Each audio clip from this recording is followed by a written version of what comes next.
আসসালামু আলাইকুম। আশা করি সবাই ভালো আছেন এবং সুস্থ আছেন।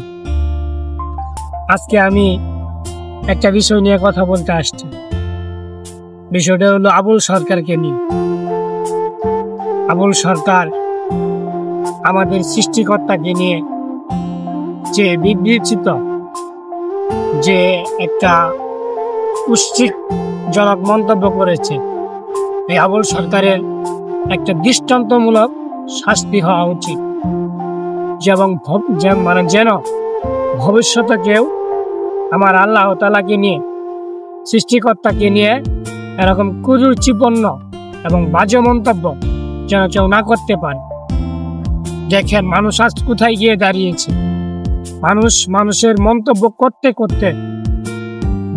করতে করতে আজকে সৃষ্টিকর্তাকে নিয়েও মন্তব্য করে এবং সৃষ্টিকর্তাকেও প্রশ্নবিদ্ধ করে।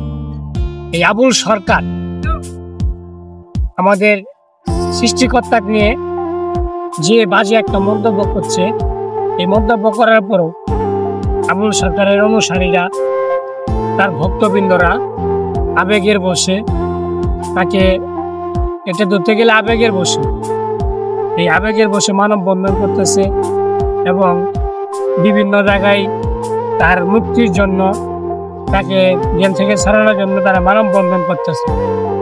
আপনারা যারা মানববন্ধন করতেছেন, আপনারা যারা তাকে ভালোবাসেন, আপনাদের ভালোবেসে আমি একটা কথা বলি, আপনারা আবেগ দিয়ে বিচার করেন, আবেগ দিয়ে সবকিছু চলেন। একটু মাথা খাটান, একটু বুঝেন যে উনি মন্তব্যটা কাকে নিয়ে করছে, বাজে কথাটা কাকে নিয়ে বলছে। সৃষ্টিকর্তাকে নিয়ে কখনো বাজে কথা বলা যায়? সৃষ্টিকর্তা একক, অদ্বিতীয়, আর কেউ নাই, ওনার সমতুল্যও কেউ নাই। উনি শেষ, উনি প্রথম, উনি শেষ। ওনার সমতুল্য কেউ নাই, সমকক্ষ কেউ নাই।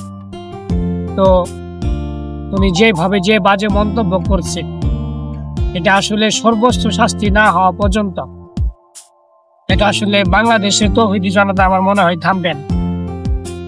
তো সৃষ্টিকর্তার তো আসলে কোনো সমতুল্য না, উনি সৃষ্টিকর্তাকে নিয়ে কেন মন্তব্য করবে?